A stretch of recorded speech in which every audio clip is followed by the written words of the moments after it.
सामीन किराम, आज के इस खुतबे में जो मैं आपके सामने पेश कर रहा हूँ, ज़कात और फितरे के ताल्लुक से हम सबसे पहले तो रब का शुक्रिया इस बात पर अदा करना चाहते हैं कि रब्बे करीम ने रमज़ान का मुक़द्दस महीना हमें अता फरमाया, रोज़ा रखने की तौफ़ीक़ अता फरमाई, क़ियामुल लैल की तौफ़ीक़ अता फरमाई और हम सब लोगों ने 5 ताख़रातों को जाग कर इबादत करते हुए, तौबा इस्तग़फ़ार करते हुए बिताया। अल्लाह तबारक व तआला हमारी, आपकी, सब लोगों की, सारे कायनात के मुसलमानों की मग़फ़िरत फरमाए। रब्बे करीम हमारी इबादतों को कबूल फरमाए और हमारे सय्यात से हमें दरगुज़र फरमाए। इस माह मुबारक में जो नेकियां भी आपने की हैं, छोटी बड़ी, अल्लाह तबारक व तआला उनका बड़ा अज्र हमें और आपको अता फरमाए। माह मुक़द्दस का आज आखिरी दिन है, कल ईद उल फित्र है, तो इस मौसम में खुसूसन लोग ज़कात अदा करते हैं, इसलिए उसके ताल्लुक़ से भी कुछ जानना ज़रूरी है। फित्रे की अदायगी उसका जानना भी ज़रूरी है। ज़कात का निसाब क्या है, क़वानीन क्या है, उन बातों का जानना भी ज़रूरी है।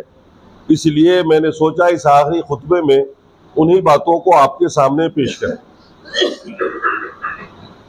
सबसे पहले कुरान की वो आयत जो मैंने आपके सामने पढ़ी है, जिसमें अल्लाह ने फरमाया, वला यहसबन्नल्लज़ीना यबख़ुलून बिमा आताहुमुल्लाहु मिन फ़ज़लिह, वो लोग जो अपने माल के साथ बुखालत करते हैं, अल्लाह के दिए हुए माल में से ज़कात नहीं निकालते हैं, वो इस बात को अच्छा न समझे कि ये उनके लिए अच्छा है, बल्कि ये उनके लिए बहुत बुरा है।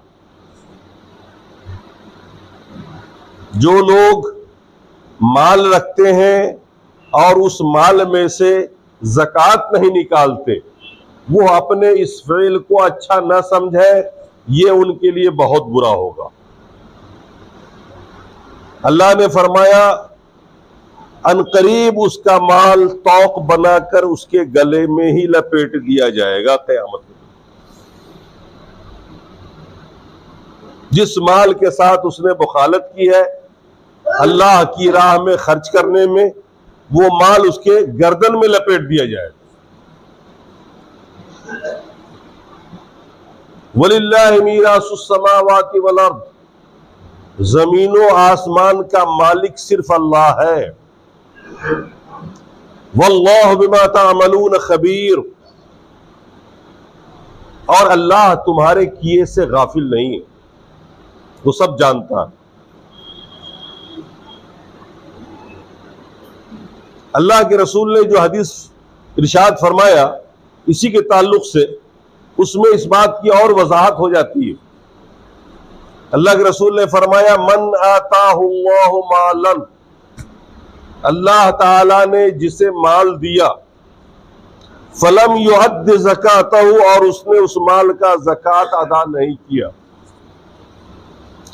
मुस्सिल लहू मालहू यौमल क़ियामा शुजान अक़रा, वो माल उसके गले में गंजे सांप की शक्ल में लपेटा जाएगा। कुरान में तो सिर्फ इतना आया कि वो माल गले में लपेटा जाएगा, इसकी वजाहत हदीस में आती है कि वो माल गले में किस शक्ल में लपेटा जाएगा। अल्लाह के रसूल ने फरमाया, गंजा सांप, बड़ी उम्र होती है जिस सांप की, लंबी उम्र, उसके सर पे बाल आते हैं, बाल झड़ जाते हैं, बड़ा खतरनाक सांप, जहरीला, जिसे देखकर भी डर लगे, ऐसा सांप गले में लपेटा जाएगा माल को सांप बनाए। वलहू ज़बीबतान, उस सांप के 2 बड़ी बड़ी जुबानें होंगी और वो जुबान गर्दन में लिपट जाएगी और दोनों जबड़ों को पकड़ के यूं खींच लेगी। वह यकूल, और वो माल फिर कहेगा, अना मालुक अना कन्जुक, मैं तेरा माल हूं, तेरा खजाना हूं, जिसको तुमने तह करके रखा, ज़कात नहीं निकाला, आज वही माल तेरे गले में गंजे सांप की शक्ल में लिपटा जा रहा है और आपके जबड़े को पकड़ के खींच रहा है और वो कह रहा है तेरा माल तेरा माल।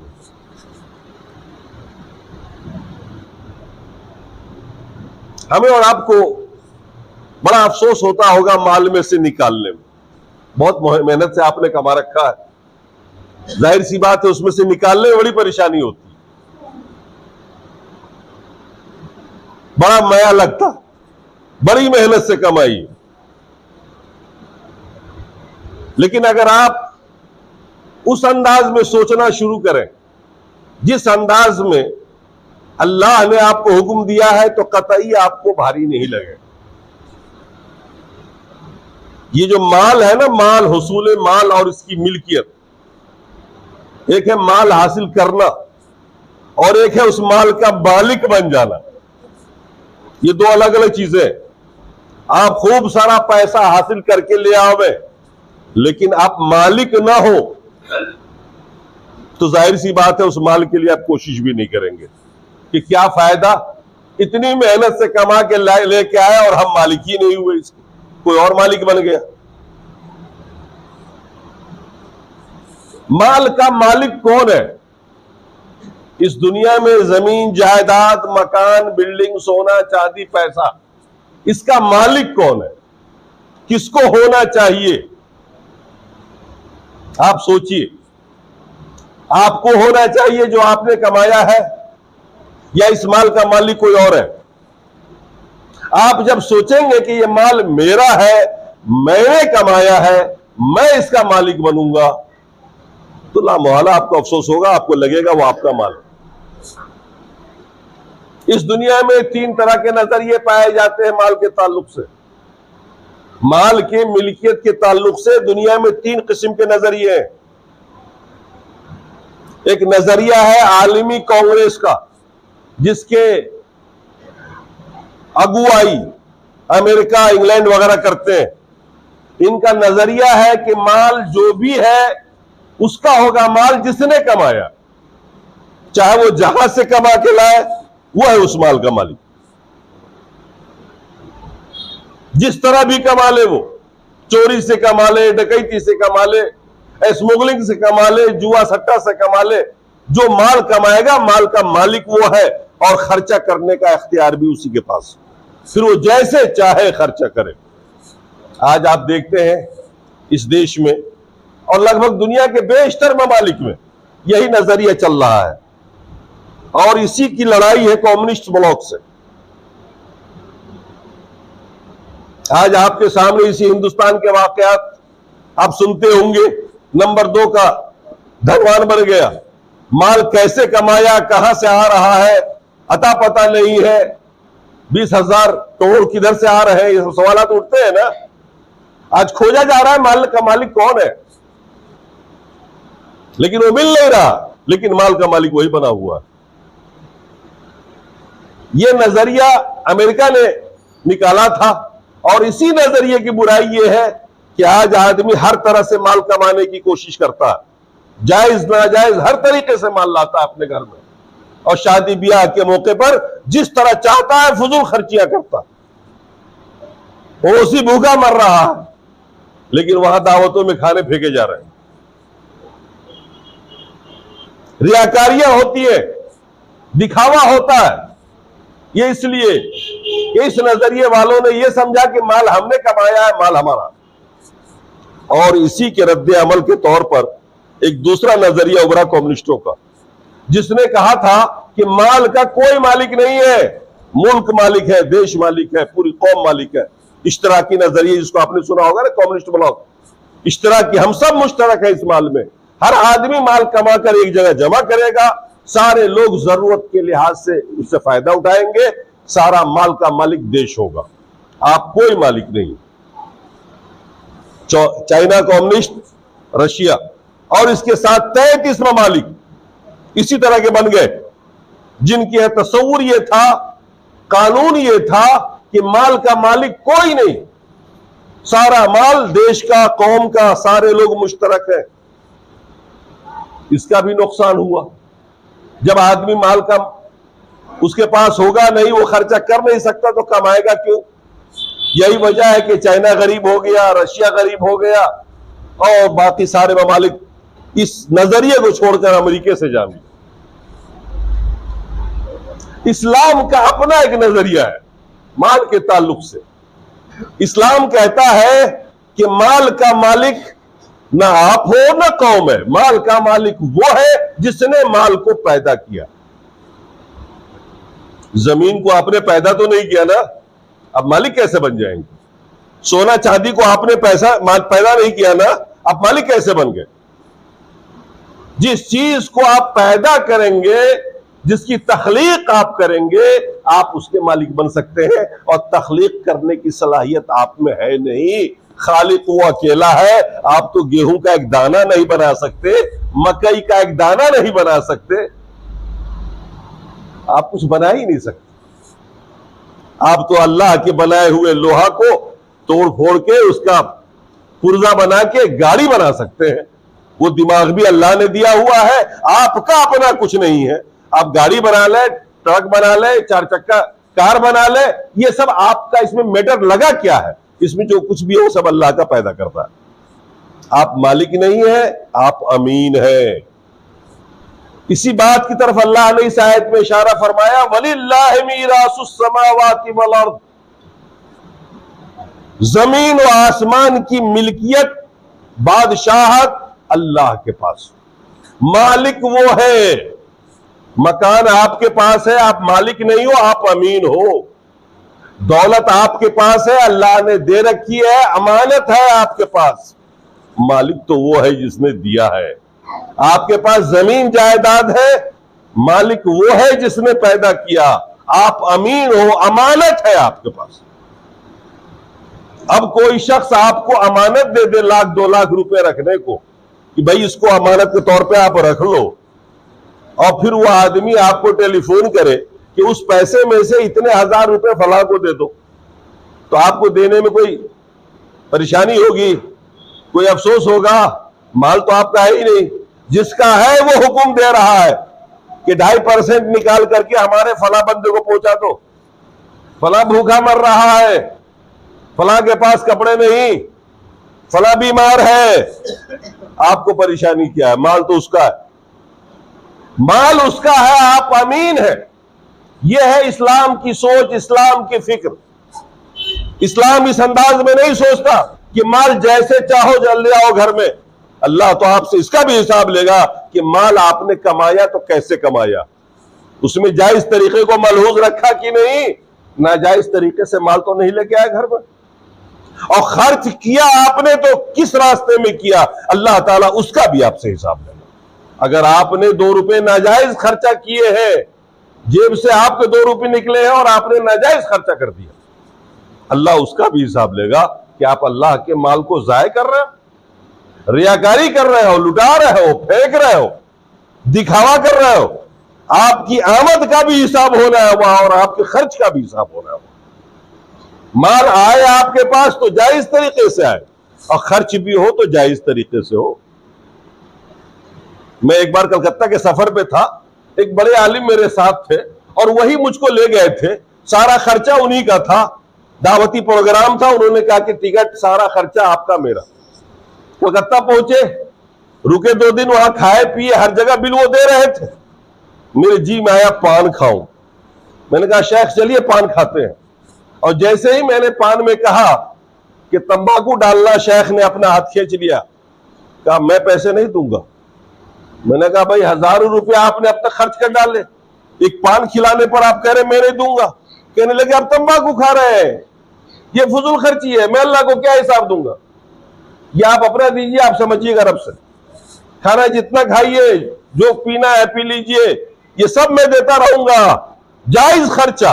लेकिन जहां पर आप नाजायज खर्चा करेंगे मैं नहीं दूंगा। ये मेरे साथ का बात है। ऐसे लोग भी दुनिया के अंदर है कि मैंने पान खाना चाहा तो उन्होंने कहा कि नहीं, अगर आप सादा खाते तो मैं दे देता, क्योंकि वो नाजायज खर्चा हो रहा। उसका भी हिसाब अल्लाह को देना पड़ेगा कि अल्लाह की अमानत को आपने जाया कैसे कर दिया। यह है इस्लामी नजरिया। अब ये ज़कात जो है ये इस्लाम का रुकन है, ये कोई ऐसी चीज नहीं है कि आपने दिया तो सवाब, नहीं देंगे तो कोई गुनाह नहीं। ये इस्लाम का चौथा रुकन है, चौथा पिलर है। पहला तौहीद, दूसरा नमाज, तीसरा रोजा, और चौथा पिलर, चौथा रुकन है ज़कात, और पांचवा है हज। ये रुकने रकीन है, अहम हिस्सा है। चुनांचे अल्लाह तबारक व तआला ने कुरान के अंदर इतनी जगहों पर ज़कात का हुक्म दिया है कि आप गिनती नहीं कर सकते, और अक्सर नमाज के साथ ज़कात का भी जिक्र आता है।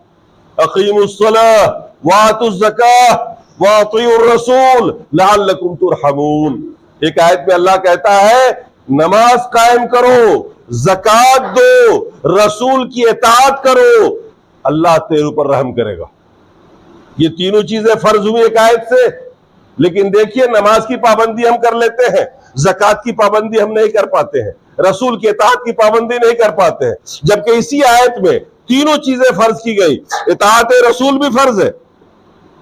ये कोई इख्तियारी चीज नहीं है कि जब मन में आए रसूल की सुन्नत पकड़ ली, जब मन में आए छोड़ दिया। ये भी हम पर फर्ज है, ज़कात भी हम पर फर्ज है, और नमाज भी हम पर फर्ज है। ये तीनों फराइज। अल्लाह के रसूल के पास एक देहाती आता, वो देहाती कहता, बुखारी मुस्लिम की हदीस है, हज़रत अबू हुरैरा रावी है हदीस के, वो कहते जा रजुल इलन नबी सल्लल्लाहु अलैहि वसल्लम, अल्लाह के रसूल के पास एक आदमी आया, उसने कहा, देहाती आदमी था, सीधा साधा, उसने कहा दुल्लानी अला अमलिन इज़ा अमलतु दखलतुल जन्नह या रसूल अल्लाह, अल्लाह के रसूल मुझे ऐसा काम बता दीजिए कि मैं करूं और जन्नत में चला जाऊं। सीधा सीधा सवाल जन्नती आदमी, देहाती आदमी का, दुल्लनी अला अमलिन इज़ा अमलतु दखलतुल जन्नह, अल्लाह के रसूल मुझे ऐसा काम बता दीजिए कि मैं करूं और जन्नत में चला जाऊं। अल्लाह के रसूल ने क्या बताया उनको? ताबुदुल्लाह वला तुश्रिक बिही शैया, ताबुदुल्लाह वला तुश्रिक बिही शैया, व तुकीम अस्सलातल मक्तूबा, व तुअद्दी ज़कातल मफ़रूज़ा, व तसूम रमज़ान। सिर्फ 4 बातें बताई। मुसलमान तो था ही पहले से, वो तौहीद बताने की जरूरत ही नहीं थी, क्योंकि सवाल करने वाला मोमिन था, मुसलमान था। अल्लाह के रसूल ने फरमाया नमाज पाबंदी से पढ़ा करो, तुकीम अस्सलातल मक्तूबा वो तुअद्दी ज़कातल मफ़रूज़ा, और फर्ज जो ज़कात है तेरे ऊपर उसको तुम पाबंदी से अदा करो, वो तसूम रमजान, और रमजान के रोजे पाबंदी से रखना।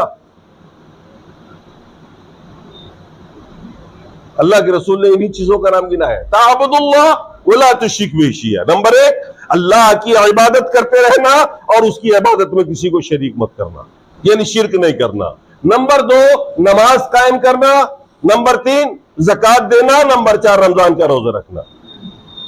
उस देहाती ने सुना और सुनने के बाद कहा वल्लज़ी नफ्सी बियदिही ला अज़ीदु अला हाज़ा वला अनक़ुसु, कसम है उस जात की जिसके दस्ते कुदरत में आपकी जान है मेरी जान, कसम है उस जात की जिसके दस्ते कुदरत में आपकी जान है, ना इससे कुछ बढ़ाऊंगा ना घटाऊंगा। जितना आपने हुक्म दे दिया है ना, पूरी जिंदगी अमल करूंगा। पाबंदी से नमाज पढ़ लूंगा, इबादत में शरीक नहीं करूंगा, रोजे रखूंगा, ज़कात अदा करूंगा। इतना कह के वो जाने लगा। अल्लाह के रसूल ने फरमाया मन सर्रहु, सहाबा बैठे हुए थे, अल्लाह के रसूल ने फरमाया मन सर्रहु अन यनज़ुरा रजुलिन मिन अहलिल जन्नह फंजुर इला हाज़ा, तुम में से कोई आदमी दुनिया में किसी जन्नती को देख के खुश होना चाहते हो ना, तो देखो ये जन्नती चला जा रहा। तुम में से जो आदमी दुनिया में किसी जन्नती को देखकर खुश होना चाहते हो तो देखो चला जा रहा है। उसके इस अहद पर अल्लाह के रसूल ने बशारत दे दी। उसने कहा मैं ज़कात अदा करता रहूंगा, नमाज भी पढ़ूंगा, शिर्क नहीं करूंगा, रमजान के रोजे रखूंगा। आप अंदाजा लगा लीजिए ज़कात कितना अहम है। ये ज़कात क्या है मैं बताता हूं आपको, कितना आसान है ये, मुश्किल नहीं है ना भारी है ये। अल्लाह तबारक व तआला ने आपके मकान पे ज़कात फर्ज नहीं किया, आपकी गाड़ी पे ज़कात फर्ज नहीं किया, आपकी जरूरियात पे ज़कात ही नहीं फर्ज किया उसने। आपके पास 10 लाख रुपए है और साल में साहब खर्चे हो गए, कोई ज़कात नहीं। 10 करोड़ आपके पास आ जाए, खर्च हो जाए साल में, कोई ज़कात नहीं। ज़कात के लिए दो चीजें शर्त है। एक तो आपका माल निसाब को पहुंचा हुआ हो, फिर वो माल साल भर बच के रह जाए, आपकी जरूरत में ना आए, फाजिल पड़ा हुआ, उसमें ज़कात। आपके पास पैसे आ रहे हैं, जा रहे हैं, कोई ज़कात नहीं। हौलाने हौल एक साल गुजर जाए, पूरे एक साल तक पैसा पड़ा रह जाए अकाउंट में, पूरे एक साल तक सोना चांदी पड़ा रह जाए घर में, आपको जरूरत ही ना पड़े उसकी, वो फाजिल है आपसे, उसमें 2.5% ज़कात। जाहिर सी बात है, आपकी जरूरियात में कमी तो नहीं आने वाली ना। इस पैसे पे ज़कात नहीं जो आपकी जेब में आ रहे हैं। ये पैसा अगर साल भर पड़ा रह गया, खर्चे में नहीं आया, बच गया, फालतू है, तो इसमें ज़कात। रात दिन जो आ जा रहा है उस पर कोई ज़कात नहीं। और साल पूरा होने तक, पूरे एक साल वो माल रह जाए, तब ज़कात। अब अगर आपका माल आके चला जा रहा है, 8 महीना रहा, 9वें महीने खर्चा हो गया, 10 महीने रहा, 11वें में खर्चा हो गया, कोई ज़कात नहीं। कितना आसान है। आपकी जरूरियात पे ज़कात ही नहीं। जरूरियात जिंदगी में कपड़े, लवाजिमात, गाड़ियां, जितनी भी मकानात, इस पे तो कोई ज़कात ही नहीं। उस माल पे ज़कात है जो आपकी जरूरत से फाजिल है। उसके लिए भी अल्लाह ने निसाब दिया आपको। 2 तोला 4 तोला सोना घर में हो, कोई ज़कात नहीं। 7.5 तोला सोना अगर घर में हो, चाहे वो जेवर की शक्ल में हो या बिस्किट की शक्ल में हो, पड़ा हुआ है 7.5 तोला, 8 तोला, 9 तोला, 10 तोला सोना, जाहिर सी बात है वो आपके मसरफ में नहीं है, ये फाजिल माल है। इसमें अल्लाह कह रहा है 2.5% निकाल दो। अगर वो भी आपके खर्चा हो जाता है साल के अंदर अंदर, उसमें भी कोई ज़कात नहीं। 7.5 तोला सोना का मतलब 85 ग्राम पेवर सोना आपके पास होता। अगर उसमें खाद लगा हुआ हो, जब आप काटेंगे तो वो 60 पे आ जाएगा, 50 पे आ जाएगा, तो फिर ज़कात नहीं।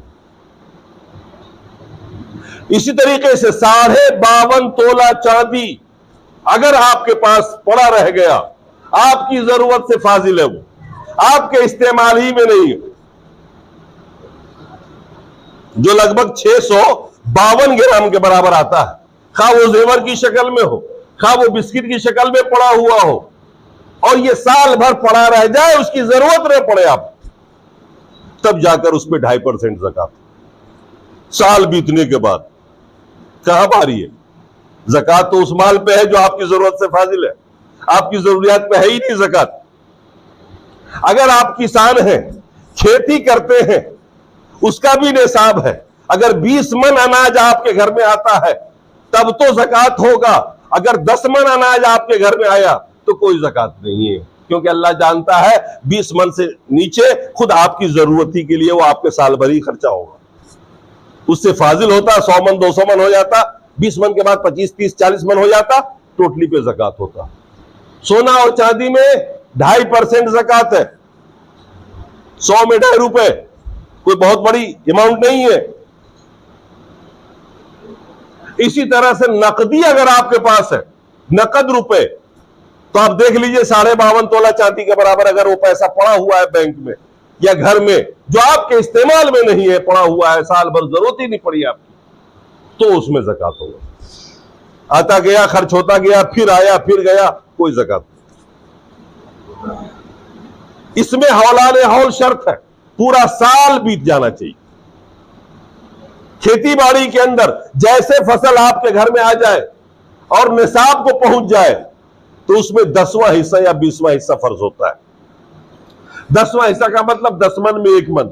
अगर आपकी मेहनत नहीं लगी है, आसमान के पानी से खेती हुई, और अगर आपका खाद पानी लगा हुआ है, तो फिर 20 मन में 1 मन निकालकर उसी टाइम निकाल दीजिए, उसमें शर्त नहीं है सालों पूरा होने। इसी तरह से अगर बकरियां हैं आपके पास, तो 40 से लेके 120 तक एक बकरी, ज़कात साल पूरा हो जाए तब। ऐसी ऊंट का भी है, घोड़ों का भी है, जानवर का है। खैर जरूरत नहीं कि मैं इन मसाइल को छेड़ूं। तो ये सब ज़कात के निसाब है, और ये फर्ज है, अदा करना इनका जरूरी है। माह मुकद्दस में लोग खासतौर से अदा करते हैं कि ज़कात का फर्ज भी अदा हो जाएगा और कई गुना सवाब भी मिल जाएगा। इस मौजू के बाद अब आइए अपने रोजे का ज़कात निकालें। ये जो रोजा हमने और आपने रखा है पूरे 1 महीना, और दौरान रोजा हमसे कमियां भी सरजद हुई है। कभी आपने किसी का दिल भी दुखा दिया, कभी आपने किसी का मजाक भी उड़ा दिया, किसी की दिल शिकनी कर दी, किसी को गाली दे दी, किसी को डांट दिया, किसी को बुरा भला कहा, किसी से झगड़ भी लिया। ये कमी रोजे में आई आप। इस रोजे की कमी को दूर करने के लिए अल्लाह ताला ने आपके ऊपर ज़कात यानी सदका, सदकातुल फित्र, ये रोजे का सदका, ये रोजे का सदका है ताकि आपके रोजों को कमियों से बचा लिया जाए। ये सदका जो है उन कमियों को खत्म कर दे, उसके लिए आपके ऊपर सदकातुल फित्र फर्ज है। और ईद से 1 दिन या 2 दिन पहले ही अदा करना चाहिए। ईद के बाद अगर आप अदा करते हैं तो ये सदकातुल फित्र आम सदके की मानिंद हो जाएगा, ये सदका नाफिला हो जाएगा, इसकी हैसियत खत्म हो जाएगी, आपके रोजे को फायदा नहीं पहुंचाएगा। तो सदकातुल फित्र का हुक्म यह है, सहाबा का तरीका यह था कि 1 या 2 दिन पहले अदा करते थे। अपने यहां रिवाज ये है कि 20 तारीख के बाद ही लोग अदा कर देते हैं। तो ठीक है, आपके 20 तारीख तक के रोजों का सदका तो हो गया, अभी 10 तारीख में जो 10 दिनों में जो कमी आई इसका कौन अदा करे? ये तो आपके सर पे रखा रह जाएगा ना। 20 को आपने अदा कर दिया, अब रोजे अभी तो बाकी है। इन दिनों में अगर आपके रोजे में कमी आ गई तो फिर क्या सदका नया अदा करेंगे आप? सदकातुल फित्र नहीं अदा करेंगे। इसलिए सहाबा का तरीका यह था कि ईद से 1 दिन या 2 दिन पहले सदका अदा करते थे। सदका कितना अदा करना है? सदकातुल फित्र। अल्लाह के रसूल सल्लल्लाहु अलैहि वसल्लम ने सदका फित्र के बारे में फरमाया, साअम मिन तमरिन औ साअम मिन शईर, जो तुम खाते हो गेहूं, खजूर और मुनक्का, किशमिश, या अपने यहां गंदुम, जौ, चावल, उनमें से 1 सा अदा करना। 1 सा हम जो खाते हैं, 1 सा का मतलब होता है 2.5 किलो। 2.5 किलो अनाज हमें गुरबा में पहुंचा देना है। जितने घर में लोग हैं, बच्चे से लेके बड़े बूढ़े जितने भी हैं, मर्द औरत, सबकी तरफ से जोड़ करके हमें ये ज़कात बेहतर है अनाज की शक्ल में, जो आप खाते हो उसी शक्ल में, सुन्नत यही है। और आजकल शहरियों के लिए जरा ये भारी पड़ जाता है, तो इसीलिए उलमा ने इसमें रास्ता बनाया है कि चाहे तो आप उसकी रकम भी अदा करें, लेकिन करें ईद की नमाज से पहले पहले, वरना ईद की नमाज के बाद जो सदकातुल फित्र अदा किया जाएगा वो सदकातुल फित्र नहीं रहेगा, वो आम सदके का हुक्म उसका हो जाएगा। तो ये वो चंद मसाइल थे जो मैंने आपके सामने में ज़कात मफरूज़ा के ताल्लुक से रखा। एक है फर्ज ज़कात और एक है नफिली ज़कात। नफिली ज़कात वो है जो चलते फिरते आप 2 रुपए 4 रुपए खर्च करते हो, ये नफिल है, करो तो नेकी, ना करो तो कोई गुनाह नहीं। लेकिन मफरूज़ा का मतलब अल्लाह ने आपके माल में जो सदका फर्ज किया है 2.5%, उसको साल में 1 बार अदा करना फर्ज है। ये जरूरी है, वरना फिर हम और आप अल्लाह तबारक व तआला के यहाँ बख्शे नहीं जाएंगे। इसके बड़े अजाब है और इसमें बड़े घाटे हैं। कल को अफसोस करना पड़ेगा हम माल वालों को, जो लोग माल लगते हैं ज़कात अदा नहीं करते। इसलिए गुजारिश है कि जिन लोगों ने अब तक नहीं अदा किया है वो इसे अदा कर ले, सुबुकदोश हो जाए इस जिम्मेदारी से, और सदकातुल फित्र भी आज भर में आप अदा करके सुबुकदोश हो जाए। जाहिर सी बात है आज रमजान खत्म हो जाएगा और उसके बाद अगर आप गुरबा को देने जाएंगे तो उसकी जरूरत की चीज नहीं रह जाएगी। इसलिए आज लास्ट डेट है, इसमें अपने फित्रे को अदा कर दे और मुस्तहिकीन तक पहुंचा दे। अल्लाह तबारक व तआला हमें और आपको इन बातों पे अमल करने की तौफीक अता फरमाए। अक़ूलु क़ौली हाज़ा वस्तग़फ़िरुल्लाह ली व लकुम व लिसाइरिल मुस्लिमीन। बारकल्लाहु लकुम फ़िल क़ुरआनिल अज़ीम व नफ़अना व इय्याकुम बिल्लाहि व ज़िक्रिल हकीम। इन्नहु तआला जव्वादुन करीमुन मलिकुम बर्रऊफ़।